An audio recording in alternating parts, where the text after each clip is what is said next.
இதயங்கள் தனிலே இறையருள் மலர மனங்கள் பூக்கள் சிந்த வசந்தம் வாழ்வில் பொங்க வாரும் நிறை குலமே உதயங்கள் தேடும் இதயங்கள் தனிலே இறையருள் மலர மனங்கள் பூக்கள் சிந்த வசந்தம் வாழ்வில் பொங்க வாரும் நிறை குலமே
தந்தை மகன் தூயாவின் பெயராலே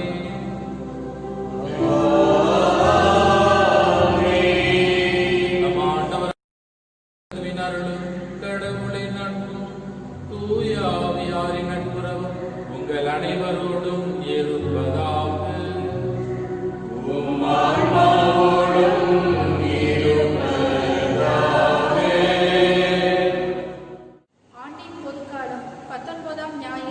நற்கருணை விருந்தில் பங்கெடுக்க வந்துள்ள இறை இயேசுவின் நண்பர்களே, உங்கள் அனைவருக்கும் இயேசுவின் திருப்பெயரால் இனிய நல்வாழ்த்துக்கள். பிறப்பு என்று ஒன்று இருந்தால் இறப்பு என்று ஒன்று இருந்தே தீரும் என்பது இயற்கையின் நியதி, காலத்தின் கட்டாயம். இதற்கு யாரும் விதிவிலக்கு பெற முடியாது. ஆனால் நம்மை சாகாமைக்கு இட்டுச் செல்லும் வழியையும் அந்த வழியில் உதவும் உணவையும் பற்றி இன்றைய வாசகங்கள் பேசுகின்றன. இயேசுவை நாம் உண்டால் மட்டும் போதாது, நாம் இயேசுவாக மாற வேண்டும். என்னை உண்போர் என்னால் வாழ்வர் என்ற வார்த்தை அந்த உண்மையை உணர்த்துகிறது.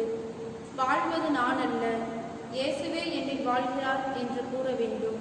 எனவே இயேசுவில் நம்பிக்கை கொண்டு அவர் தந்த அருள்வாக்கை கடைபிடித்து அவரது திருவுடலை உண்டு சாகா வரம் பெற்றவர்களாக நாம் வாழ்வோம். அதற்காக இத்திருப்பலியில் இறைவனிடம் மன்றாடுவோம். தூய மறைநீகளை தியானங்கள் ஒப்புக் கொடுத்து நம்முடைய குற்றங்கள் குறைகள் பாவங்கள் அனைத்து எண்ணி பார்த்து அதற்காக மனப்பரும் இறைவனின் மன்னிப்பை வேண்டும். எல்லாம் வல்ல இறைவனிடமும்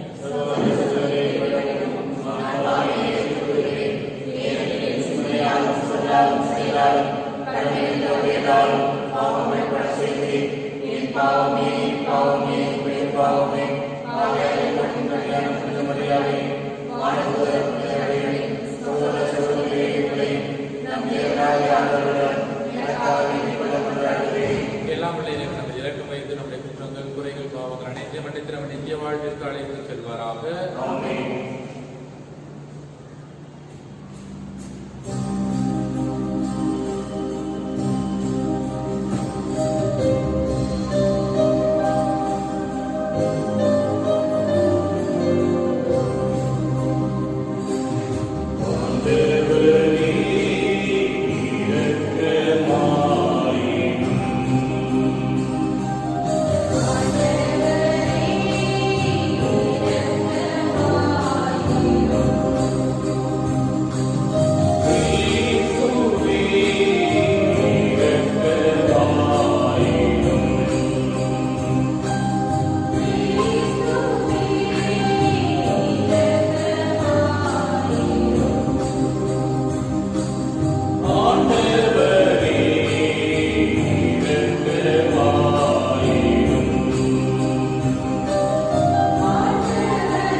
மன்றாடுவோமாக.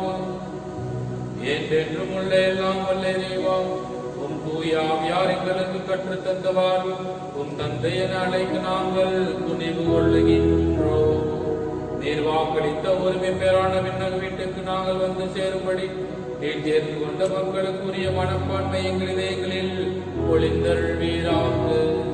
உம்மோடு தூயாவின் ஒன்றிப்பில் இறைவனா என்றென்றும் வாழ்ந்து ஆட்சி செய்கின்ற ஆண்டவரும் உம் திருமகனுமாய் இயேசு கிறிஸ்து வழியாக உம்மை மன்றாடுகின்றோம்.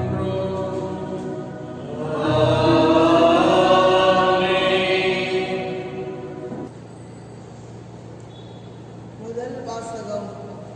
மலை மேல் என் திருமுன் வந்து நில். அரசர்கள் முதல் நூலிலிருந்து வாசகம்.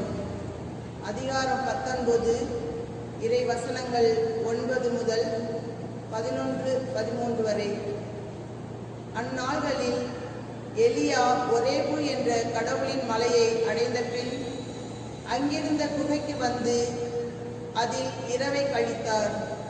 அப்போது ஆண்டவர், வெளியே வா, மலை மேல் என் திருமுன் வந்து நில், இதோ ஆண்டவராகிய நான் கடந்து செல்ல இருக்கிறேன் என்றார்.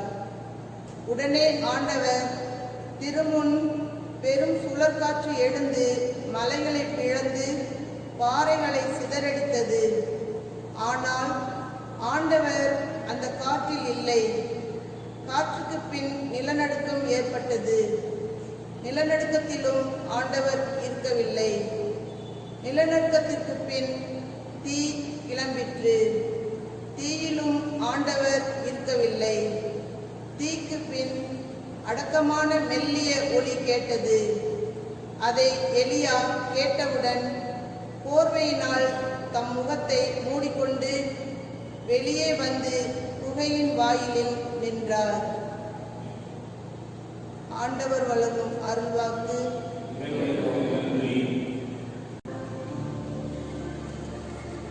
ஆண்டவரே, உம் பேரன்பையும் மீட்பையும் எங்களுக்கு தந்தருளும்.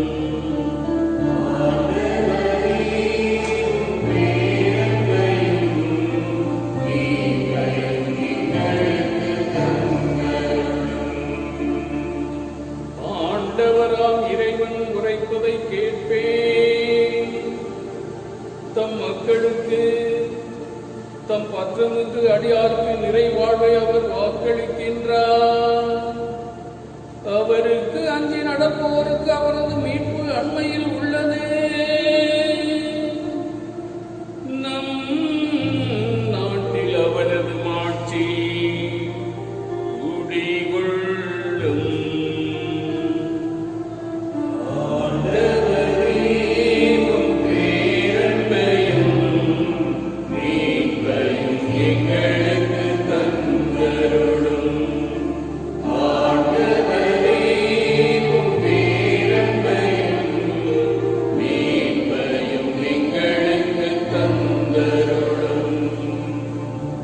பேரன்பும் உண்மையும் ஒன்றை ஒன்று சந்திக்கும்.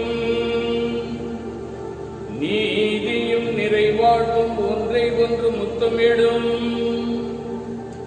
மண்ணினின்றே உண்மை முளைத்து எழும்.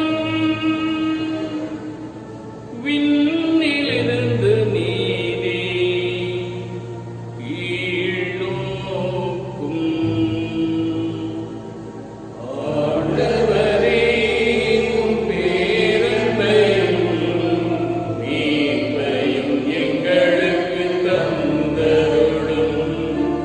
ஆண்டவரே, உம் பேரன்பையும் மீட்பையும் எங்களுக்கு தந்தருளும். நல்லதையே ஆண்டவர் அருள்வார். நல் விளைவை நம் நாடு நல்கும். நீதி அவர் முன் செல்லும். அவர் தம் அடிச்சுவடுகளுக்கு வழிவகுக்கும். ஆண்டவரே, உம் பேரன்பையும் மீட்பையும் எங்களுக்கு தந்தருளும். ஆண்டவரே, உம் பேரன்பையும் மீட்பையும் எங்களுக்கு தந்தருளும்.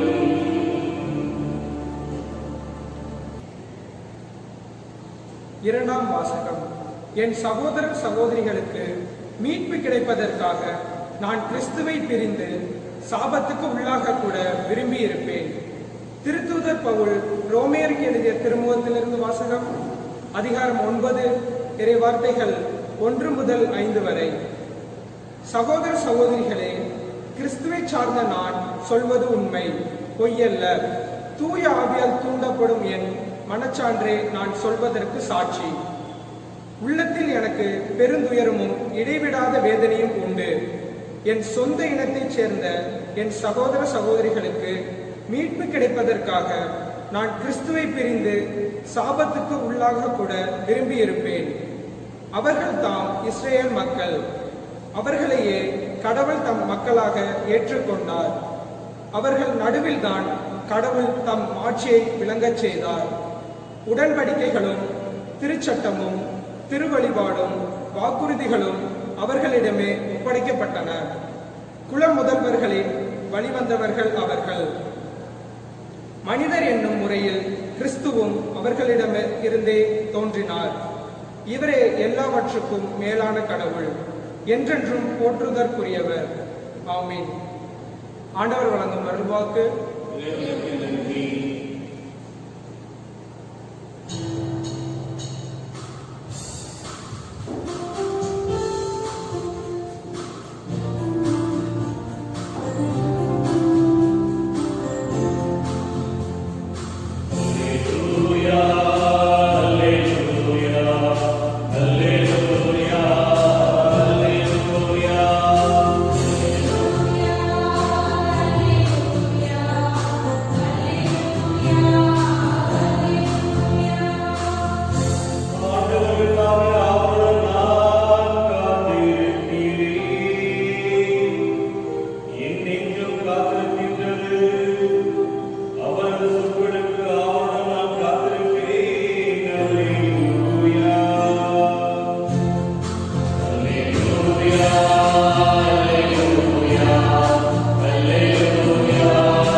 அக்காலத்தில் இயேசு மக்கள் கூட்டத்தினரை அவ்விடத்திலிருந்து அனுப்பி கொண்டிருந்தார்.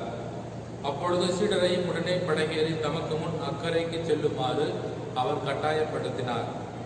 மக்களை அனுப்பிவிட்டு அவர் தனியே இறைவனிடம் வேண்டுவதற்காக ஓர் மலை மீது ஏறினார். பொழுது சாய்ந்த பிறகும் அங்கே அவர் தனியே இருந்தார். அதற்குள் படகு கரையிலிருந்து நெடுந்துளை சென்று விட்டது.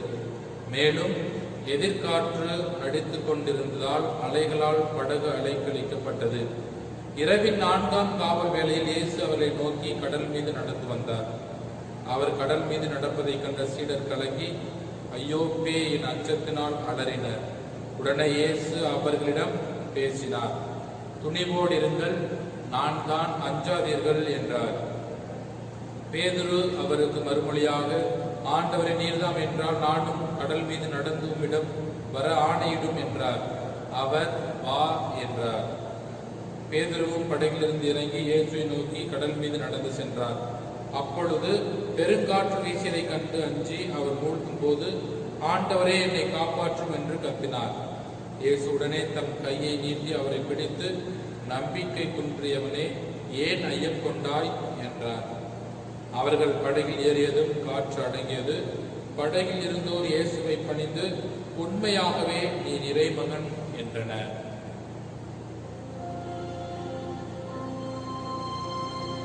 ஆண்டவரின் அருள்வாக்கு.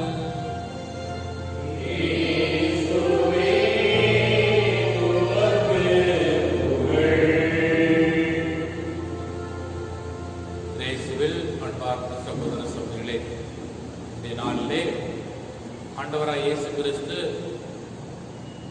பேதுருவை பார்த்து நம்பிக்கை குன்றியவனே என்று கூறுகின்றார். நம்முடைய கிறிஸ்தவ வாழ்வு முழுவதுமே நம்பிக்கையில் தான் போய்கொண்டிருக்கின்றது. இதற்கு ஒரு நல்ல உதாரணம் என்று சொல்கின்ற பொழுது, நாம் ஏன் கிறிஸ்தவர்களாக இருக்கின்றோம் என்று கேட்டால் ஒவ்வொருவரும் ஒவ்வொரு விதமான பதிலை தருவார்கள். என்னுடைய பெற்றோர்கள் கிறிஸ்தவர்கள், என்னுடைய தாத்தா பாட்டி கிறிஸ்தவர்களாகவே நானும் கிறிஸ்தவர்களாக இருக்கின்றோம் என்பதற்காக அல்ல. அதே போல நான் இந்த சபையை சார்ந்தவன் அந்த சபையை சார்ந்தவன் என்பதற்காக நான் கிறிஸ்தவன் என்பதற்கு உண்மையான பதில் அல்ல. மாறாக 3 காரணங்களை நம்முடைய வாழ்வில் எந்நாளுமே மறக்கவே கூடாது. என்ன காரணம் என்று பார்க்கும் பொழுது, இந்த உலகத்திலே அறிவியல் பலவிதமான உண்மைகளை மக்களுக்கு எடுத்துரைத்துக் கொண்டிருக்கின்றது. காரணமாக இந்த உலகத்திலே பலவிதமான காரியங்களை அறிவியல் பூர்வமாக நிரூபித்திருக்கின்றார்கள். உதாரணமாக ஆப்பிள் பழம் மேலிருந்து விழுகிறத பார்த்து புவியீர்ப்பு விசையின் காரணமாக விழுகிறது என்று அறிவியல் பூர்வமாக கணித்திருக்கிறார்கள். இப்படி எண்ணற்ற காரியங்களை கணித்திருந்தாலும் 3 முக்கியமான காரியங்களை அறிவியலானது கணித்து விடவே முடியவில்லை. அந்த உண்மையை இதுவரை கண்டுபிடிக்கவே முடியவில்லை அறிவியலால்.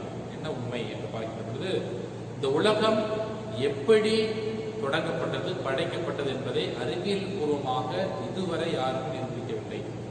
எவ்வளவு உயிரினங்கள் இருக்குது, எவ்வளவு படைப்புகள் படைக்கப்பட்டிருக்கிறது என்பதை அறிவியல் பூர்வமாக இதுவரை யாருமே கண்டுபிடிக்கவில்லை.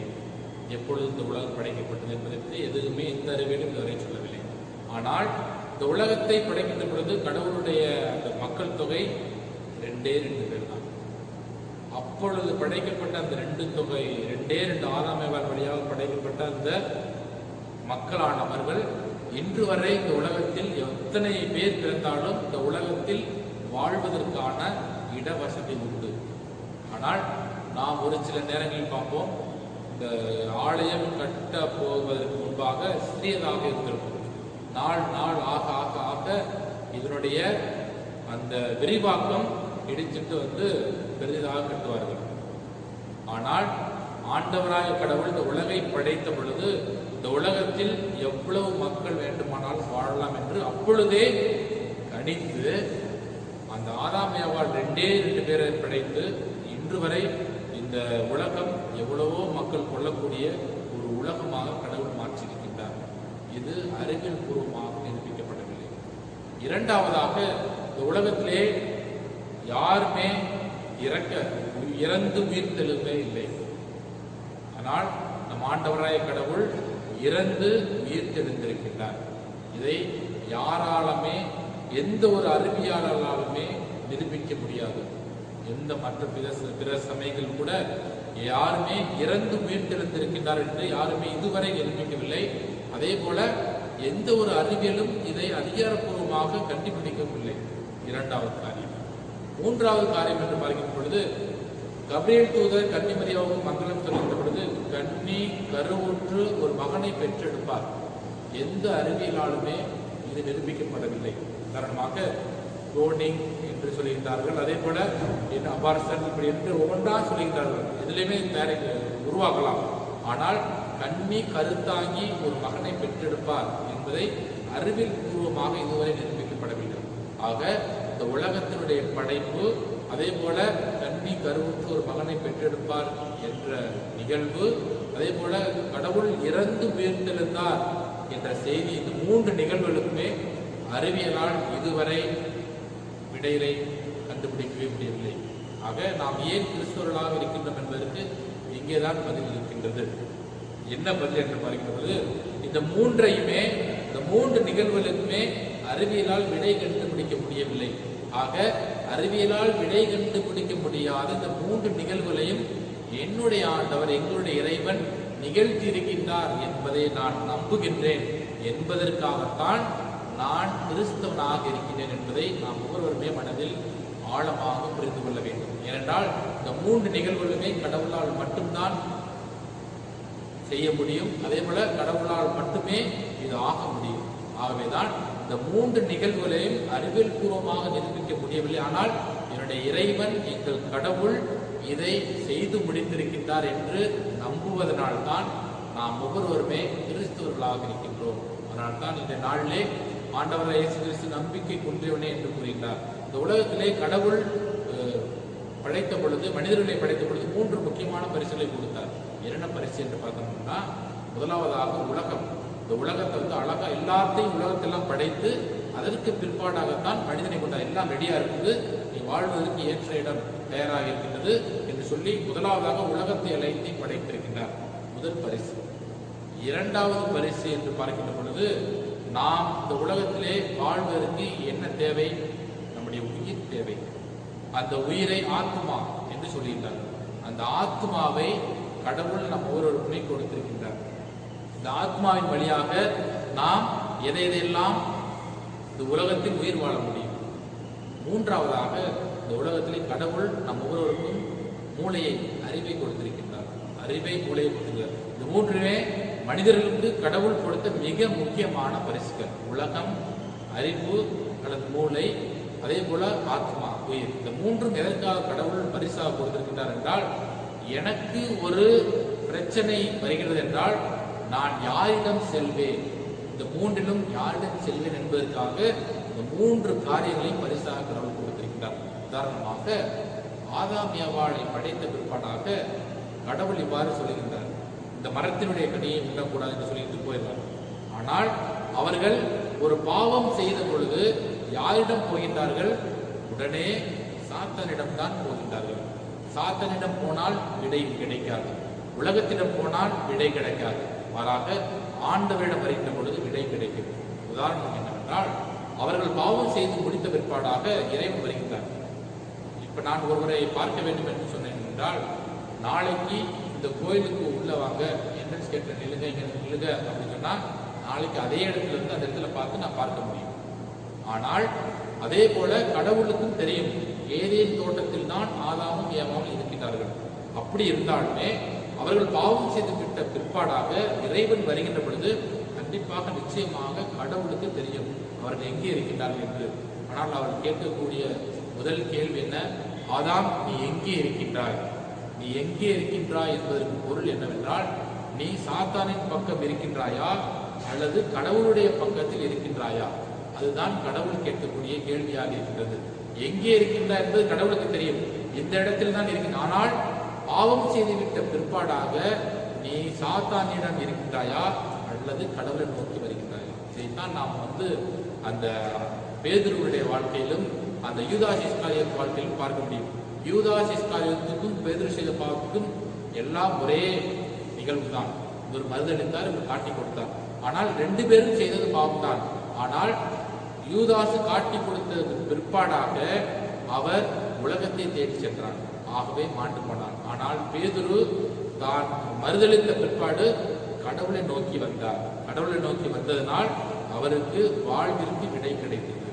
ஆகவேதான் இந்நாளிலே ஆண்டவர் இயேசு கிறிஸ்து நம்பிக்கையோடு கடவுளை நோக்கி தேடி வர வேண்டும் என்ற செய்தியை இந்நாளில் நம் ஒவ்வொருவருக்குமே தருகின்றார். இந்த மூன்று பரிசுகளை கொடுத்த கடவுள் நம்முடைய மனநிலையை சோதித்து பார்ப்பதற்காக இந்த மூன்று பரிசுகளை கொடுத்திருக்கிறார்.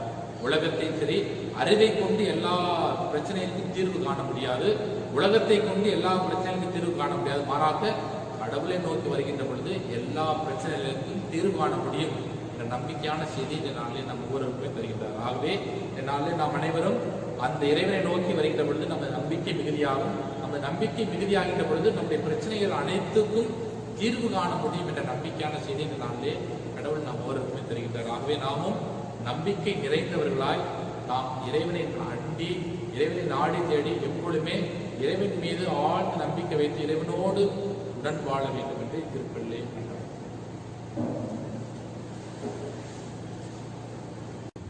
அனைவரும் எழுந்து நின்று நமது விசுவாசத்தை அறிக்கை எடுப்போம்.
மக்களாக வாழ வேண்டும் என்று நமது மன்றாட்டுகளின் தேவைகளையும் ஆண்டவர் பாதம் எடுத்துரைத்து மன்றாடுவோம்.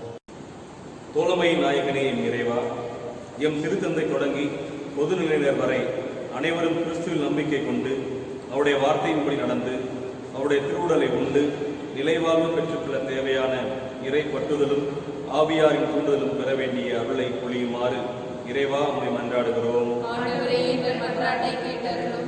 எங்களை நீதியுடன் வழிநடத்தும் வெற்றி வேந்தனே என் இறைவா, இன்றைய சமூகத்தில் காணப்படும் வேறுபாடுகள் நீங்கி சோம்பி தெரியாமல் எங்கள் கடின உழைப்பின் மூலம் குடும்பங்களின் வாழ்வு மலரவும் ஒவ்வொரு குடும்பமும் மனுக்குலத்தின் புதையல் என்பதை உணர்ந்து உம் பணியாளராக வாழ வேண்டிய வரங்களை தர வேண்டும் என்று இறைவா உம்மை மன்றாடுகிறோம். அன்பின் இறைவா, இன்றைய நவீன காலத்தில் உலகில் ஏற்படும் நவீன மாற்றத்திற்கு தங்களே இழந்து கலாச்சார சீர்கேடுகள் மற்றும் சமூகத்திற்கு எதிரான தீய சிந்தனைகளினால் இளமையில் இறை பிரசனத்தை உணராமல் எதிர்கால வாழ்வை இழந்த எம் இளையோர் சிறியோர் ஆகிய அனைவரும் கிறிஸ்தவ வாழ்வின் நெறிகளை பின்பற்றி வாழ வரம் தர வேண்டும் என்று இறைவா உம்மை மன்றாடுகின்றோம். உம் பேரன்பால் உறவுகளை பேணி காக்கும் உன்னத இறைவா, எங்கள் நாட்டு தலைவர்கள் அனைவரும் உமது விழுமியங்களை உணர்ந்து பணி செய்யவே என்ற உன்னத நோக்கத்தை வாழ்வில் கடைபிடித்து இறை மக்களின் நல்வாழ்வில் சுயநலமின்றி கவனம் செலுத்த வேண்டும் என்று இறைவா உம்மை மன்றாடுகிறோம். தனிப்பட்ட தேவைகளுக்காக மௌனமாக மன்றாடுவோம். எங்களை காப்பவரே இறைவா, இது நாங்கள் விட வெளுப்பில் எங்களுடைய அனைத்து மன்றாட்டுகளுக்கும் கனிவாய் செவிசாய்த்ததும் இன்னும் எங்களது உள்ளத்தின் ஆழத்தில் கூடிய தேவைகள் அனைத்தும் நீர்தாமே ஆசீர்வாதத்தை நிறைவேற்ற வேண்டும் என்று எங்கள் ஆண்டவரை இயேசு கிறிஸ்துவியாக பார்த்து மன்றாடுகின்றோம்.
அதிகாரம் செலுத்துவோர் திருமுன் நடுங்குகின்றன.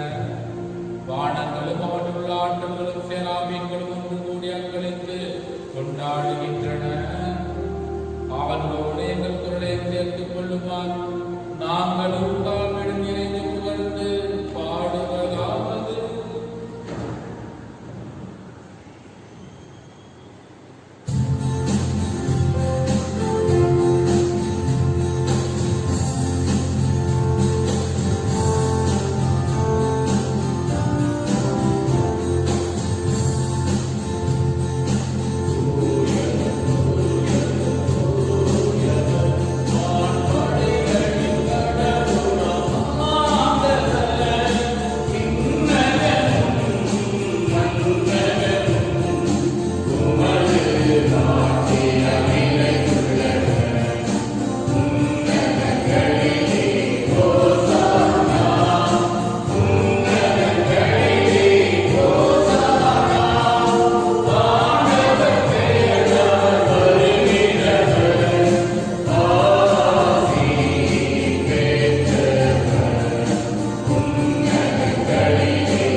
ஆண்டவரே, நீர் மெய்யாகவே பெரியவர், தேவனிடத்திற்கு முன்பாக இவர்கள் யாவை பொழிந்து எங்கள் ஒவ்வொருவரையும் இக்காணிக்கையில் தூய்மைப்படுத்த வேண்டுகின்றோம்.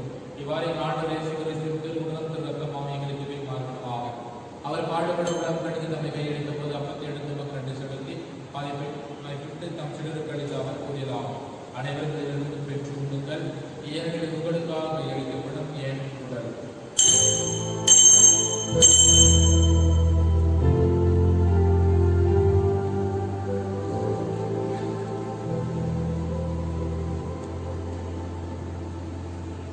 அவனமே இரவிற்கு அருந்திய பெண்ணினத்தை விடுத்து மீண்டும் மக்கள் செலுத்தி தம் கிணறுகளில் அவர் கூறினார். அனைவரும் இதிலிருந்து பெற்றுக் கொள்ளுங்கள், இயற்கைக்குரிய நிலையான உடன்படிக்கைக்குரிய ரத்தத்தின் கிண்ணம். இது பாவ மன்னிப்புக்கென்று உங்களுக்காகவும் பலருக்காகவும் சிந்தப்படும். இதை நினைவாக செய்யுங்கள்.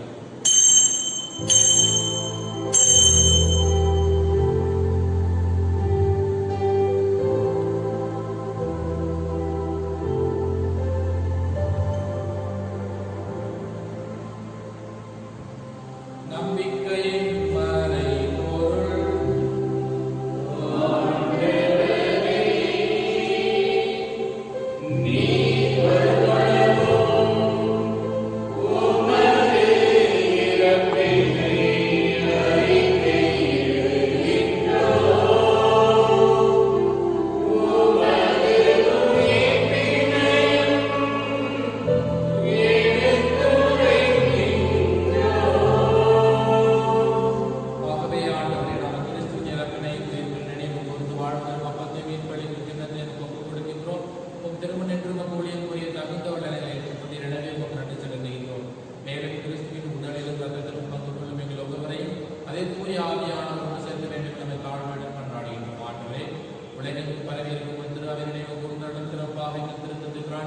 எங்களுடைய ஆயர் தாமஸ் பால்சாமி அனைவரோடும் திருவாவை அன்பில் நிறைவுரை செய்திருக்கிறோம். மேலும் வீட்டில் எதிர்நோக்குடன் எங்கள் சகோதர சகோதரிகளையும் இறந்தோர் அனைவரும் நினைவு கூர்ந்து இறக்கத்திற்கு திருமுக ஊழியர்களும் பாவிகளாகிய இந்த அனைவர் மீதும் இறக்கமாயிரும். கடவுளின் கதைக்காயிரம் மரியா அவருடைய கணவரான புனித யோசேப்பு புனித திருத்துதர்கள் இவ்வுலகின் முகமுகவராய் இருந்தவராய் புனிதர் அனைவருடன் நான் நிலையான வாழ்வில் கவலை கொண்டு திருமணத்தை கிறிஸ்து வழியாகவும் புகழ்ந்தேற்று வரவருடன் உண்மை மன்றாடுகின்றோம். இவர் வழியாக இவரோடு இவரில் எல்லாம் வல்ல இறைவனாகிய தந்தையே, தூயாவின் ஒன்றிப்பில் எல்லா புகழும் ஆட்சியும் என்றென்றும் உமக்கு உரியதே.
ஆண்டவரே, நீர் என் இல்லத்தில் எழுந்தருள நான் தகுதியற்றவன். ஆனால் ஒரு வார்த்தை மட்டும் சொல்லியருளும் என்று நூற்றுவர் தலைவன் ஜெபித்தது போல நாங்களும் இப்போது உன் திருப்பாதம் பணிந்து வேண்டுகிறோம். இனிய இயேசுவே, நாங்கள் தகுதியற்றவர்களாய் இருந்தாலும் எங்கள் தகுதியின்மையை பாராமல் நீர் எங்கள் உள்ளங்களில் எழுந்து வாரும். உன் அன்பிலும் அருளிலும் நாங்கள் நிலைத்து இருக்க எம்முள் எழுந்து வாரும். உம் பிள்ளைகளாக, உயிருள்ள உண்மை சாட்சிகளாக, உமது நற்செய்தியின்படி வாழ்பவர்களாக எங்களை உருமாற்ற வாரும். தந்தையின் திருவுள்ளப்படி வாழ்ந்திட எங்களுக்கு துணை புரிந்திட வாரும். நன்மை செய்வதில் ஆர்வம் உள்ளவர்களாய், தீமைகள் அனைத்திலிருந்தும் விடுதலை பெற்றவர்களாய் வாழவும் எங்களை வழிநடத்த வாரும். எல்லா நலன்களாலும் வளங்களாலும் எங்களை நிரப்ப வாரும். ஆமென்.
எம் திருத்தந்தை தொடங்கி பொதுநிலையினர் வரை அனைவரும் கிறிஸ்துவில் நம்பிக்கை கொண்டு அவருடைய வார்த்தையின்படி நடந்து அவருடைய திருவுடலை உண்டு நிலைவாழ்வு பெற்றுக்கொள்ள தேவையான இறை பற்றுதலும் ஆவியாரின் தூண்டுதலும் பெற வேண்டிய அருளை பொழியுமாறு இறைவா உம்மை மன்றாடுகிறோம்.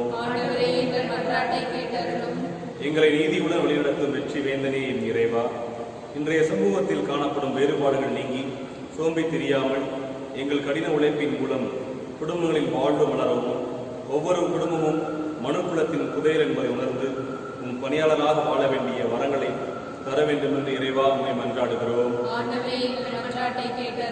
அன்பின் இறைவா, இன்றைய நவீன காலத்தில் உலகில் ஏற்படும் நவீன மாற்றத்திற்கு தங்களே இழந்து கலாச்சார சீர்கேடுகள் மற்றும் சமூகத்திற்கு எதிரான தீய சிந்தனைகளினால் இளமையில் இறை பிரசனத்தை உணராமல் எதிர்கால வாழ்வை இழந்த எம் இளையோர் சிறியோர் ஆகிய அனைவரும் கிறிஸ்தவ வாழ்வின் நெறிகளை பின்பற்றி வாழ வரம் தர வேண்டும் என்று இறைவா உம்மை மன்றாடுகின்றோம். உம் பேரன்பால் உறவுகளை பேணி காக்கும் உன்னத இறைவா, எங்கள் நாட்டு தலைவர்கள் அனைவரும் உமது விழுமியங்களை உணர்ந்து பணி செய்யவே என்ற உன்னத நோக்கத்தை வாழ்வில் கடைபிடித்து இறை மக்களின் நல்வாழ்வில் சுயநலமின்றி கவனம் செலுத்த வேண்டும் என்று இறைவா உம்மை மன்றாடுகிறோம். தனிப்பட்ட தேவைகளுக்காக மௌனமாக மன்றாடுவோம்.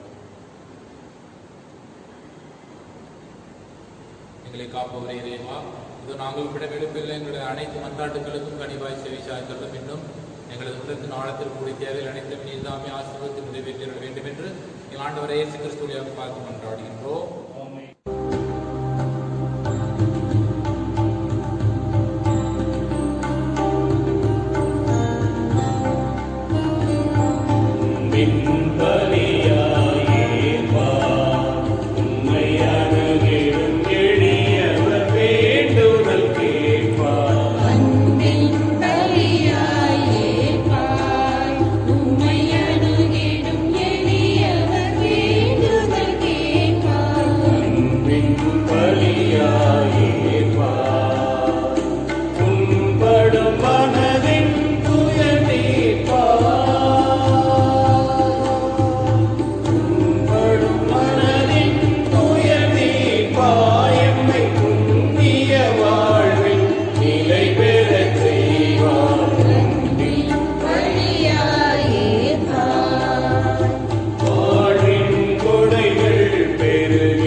அதிகாரம் செலுத்துவோர் திருமுன் நடுங்குகின்றனர். வானங்களும் அவற்றுள்ள ஆண்டவர்களும் சேராபீன்களும் ஒன்று கூடி அக்களித்து கொண்டாடுகின்றனர். அவர்களோடு எங்கள் குரலை சேர்த்துக் கொள்ளுமாறு நாங்களும் தாழ்விடம் நிறைந்து புகழ்ந்து பாடுவதாவது.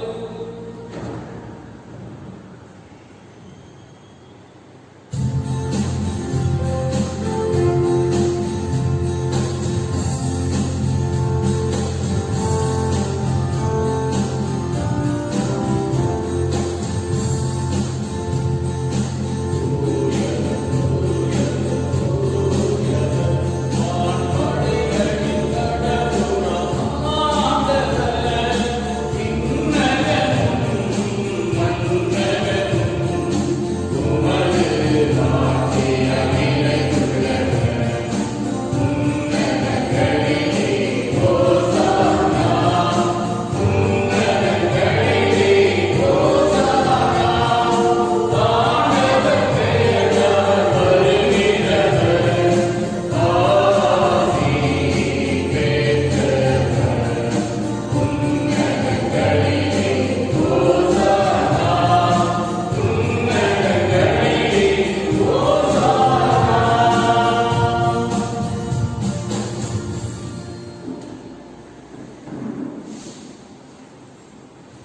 ஆண்டவரே எங்கள் ஒருவரையும் இக்காணிக்கையில் தூய்மைப்படுத்த வேண்டுகின்றோம். இவ்வாறு ஆண்டவரே திருமுகம் திரு ரத்தமாக எங்களுக்கு பெருமாறுமாக அவர் பாடுபட உடம்பு கணித்து தம்மை கையெழுத்த போது அப்பத்தை எடுத்து மக்கள் ரெண்டு செலுத்தி அதை பெற்று தம் சிலருக்கு அளித்து அவர் கூறியதாகும். அனைவரும் இதிலிருந்து பெற்று உண்ணுங்கள். இயற்கையில் உங்களுக்காக கையளிக்கப்படும் என் உடல்.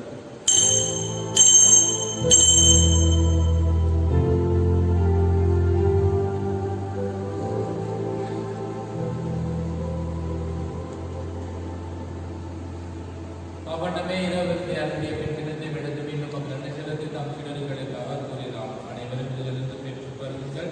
இயற்கையில் புதிய நிலையான உடன்படிக்கை கூறிய ரத்தத்தின் கிண்ணம். இது பாவ மன்னிப்புக்கென்று உங்களுக்காகவும் பலருக்காகவும் சிந்தப்படும். இதை நினைவாக செய்யுங்கள்.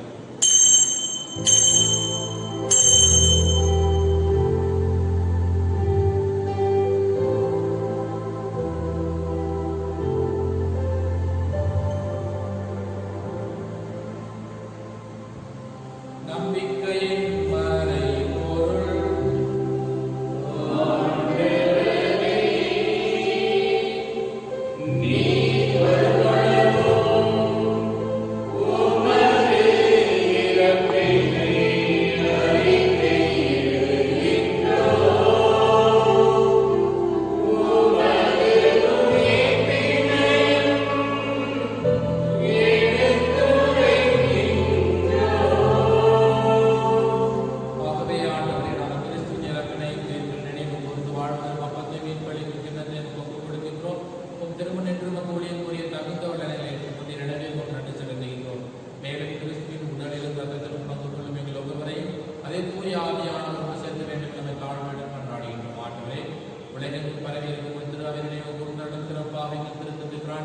எங்களுடைய ஆயர் தாமஸ் பால்சாமி அனைவரோடும் திருவாவை அன்பில் நிறைவுகளை செய்திருக்கிறது. மேலும் வீட்டில் எதிர்நோக்குடன் மேற்கொள்ளும் எங்கள் சகோதர சகோதரிகளையும் இறந்தோர் அனைவரும் நினைவு கொடுத்து இறக்கத்திற்கு திருமுக ஒளியில் ஏற்றலும் பாவிகள் ஆகிய இந்த அனைவர் மீதும் இறக்கமாயிரும். கடவுளின் கத்திக்காயில் புனிதமரியா அவருடைய கணவரான புனித யோசேப்பு புனித திருத்துதர்கள் இவ்வுலகில் முகமுகவராய் இருந்தவராய் புனிதர் அனைவருடன் நான் நிலையான வாழ்வில் கவலை கொண்டும் திருமணம் கிறிஸ்து வழியாகவும் புகழ்ந்தேற்று வரவருடன் உண்மை மன்றாடுகின்றோம். இவர் வழியாக இவரோடு இவரில் எல்லாம் வல்ல இறைவனாகிய தந்தையே தூயாவின் ஒன்றிப்பில் எல்லா புகழும் ஆட்சியும் என்றென்றும் உமக்கு உரியதே.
Yes, வருகைக்காகவும் காத்திருக்கின்றோம்.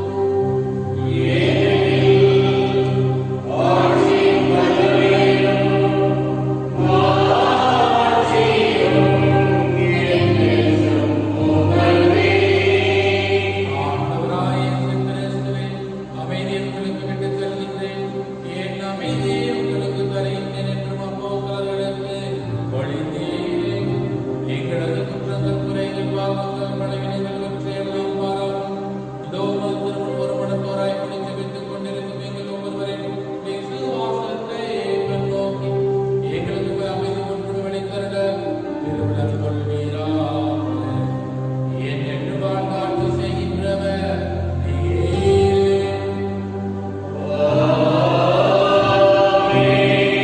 ஆண்டவருடைய அமைதி என்றும் உங்களோடு இருப்பதாக.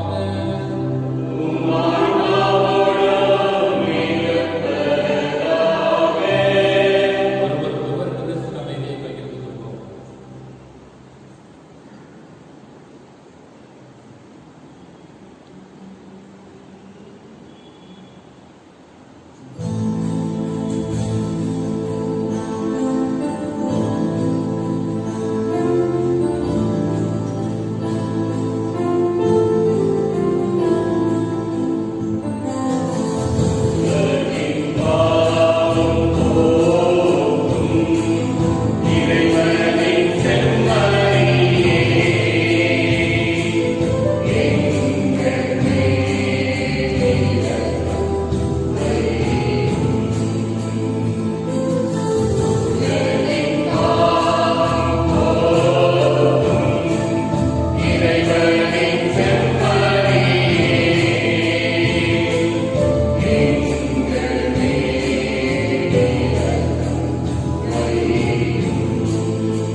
இதோ இறைவனின் செம்மறி, இறைவுலகின் பாவங்களை எல்லாம் போக்குகின்றவர்.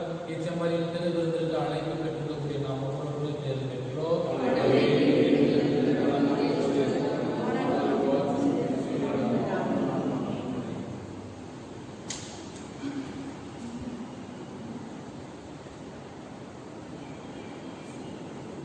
ஆசை திருவிருந்துக்கான மன்றாட்டு. ஆண்டவரே, நீர் என் இல்லத்தில் எழுந்தருள நான் தகுதியற்றவன். ஆனால் ஒரு வார்த்தை மட்டும் சொல்லியருளும் என்று நூற்றுவர் தலைவன் ஜெபித்தது போல நாங்களும் இப்போது உம் திருப்பாதம் பணிந்து வேண்டுகிறோம். இனிய இயேசுவே, நாங்கள் தகுதியற்றவர்களாய் இருந்தாலும் எங்கள் தகுதியின்மையை பாராமல் நீர் எங்கள் உள்ளங்களில் எழுந்து வாரும். உன் அன்பிலும் அருளிலும் நாங்கள் நிலைத்து இருக்க எம்முள் எழுந்து வாரும். உம் பிள்ளைகளாக, உயிருள்ள உண்மை சாட்சிகளாக, உமது நற்செய்தியின்படி வாழ்பவர்களாக எங்களை உருமாற்ற வாரும். தந்தையின் திருவுளப்படி வாழ்ந்திட எங்களுக்கு துணை புரிந்திட வாரும். நன்மை செய்வதில் ஆர்வம் உள்ளவர்களாய், தீமைகள் அனைத்திலிருந்தும் விடுதலை பெற்றவர்களாய் வாழவும் எங்களை வழிநடத்த வாரும்.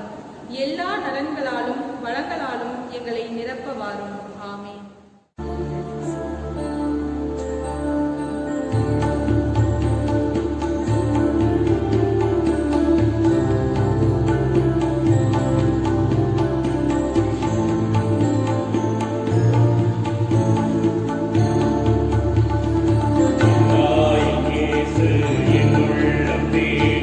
வருகின்ற நேரமிது என் ஆன்மாவரை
பிரதிபலிப்பதாக.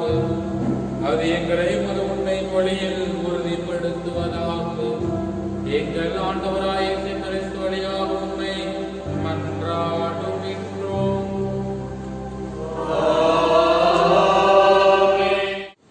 கொரோனா தொற்றுநோய் கிருமி நெருக்கடியில் அன்னை மரியாவை நோக்கி மன்றாட்டு. ஓ அன்னை மரியே, நீர் எப்போதும் எங்கள் பாதையில் மீட்பு மற்றும் நம்பிக்கையின் அடையாளமாக ஒளிர்கின்றீர். சிலுவை அடியில் என்று இயேசுப்பட்ட பாடுகளில் பங்கெடுத்து உமது நம்பிக்கையில் உறுதியாக இருந்தீர். நோயாளிகளின் ஆரோக்கியமே, எங்களை உம்மிடம் ஒப்புக்கொடுக்கிறோம். அனைத்துலக மக்களின் மீட்புக்கு துணை நிற்கும் நீர் எங்களுக்கு என்ன தேவை என்பதை அறிந்து வழங்குவீர் என்பதில் நாங்கள் உறுதியாக உள்ளோம். ஆகவே கலிலேயாவின் கானாவில் நடந்தது போல இந்த சோதனை காலத்துக்கு பின் நாங்கள் எங்கள் மகிழ்ச்சிக்கும் கொண்டாட்டத்திற்கும் மீண்டும் திரும்புவோம் என நம்புகிறோம். எங்கள் துன்பங்களை தன்மேல் ஏற்றுக்கொண்டு துயரங்களை சுமந்து கொண்டு சிலுவை வழியாக உயிர்ப்பின் மகிழ்ச்சிக்கு எங்களை வழிநடத்திய இயேசு கூறியபடி தந்தையின் திருவுளத்திற்கு நாங்கள் இணங்கி வாழ்வதற்கு இறையன்பின் தாயே எங்களுக்கு உதவியருளும். ஆமென். ஓ இறைவனின் புனித அன்னையே, உமது பாதுகாப்பின் கீழ் நாங்கள் அடைக்கலம் தேடுகிறோம். மாட்சிக்குரிய புனித கன்னியே, சோதனைக்கு உட்பட்டிருக்கும் எங்கள் விண்ணப்பங்களை புறக்கணியாமல் எல்லா ஆபத்துகளில் இருந்தும் எங்களை விடுவித்தருளும். ஆண்டவர் உங்களோடு இருப்பாராக.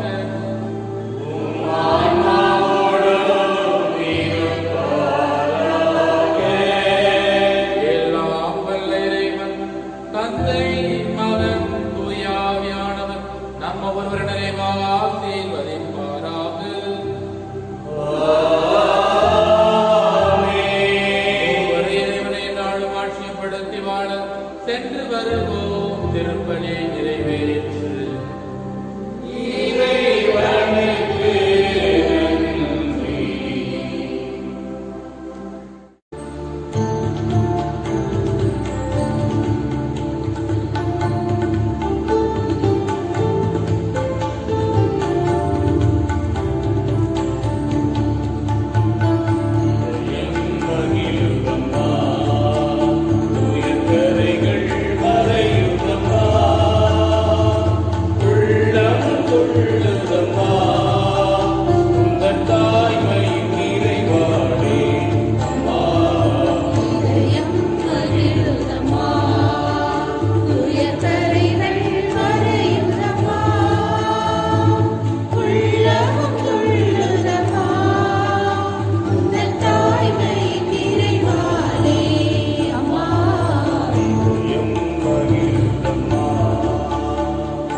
தந்தைக்கும் மகனுக்கும் தூய ஆவியாருக்கும் ஆட்சி உண்டாவதாக.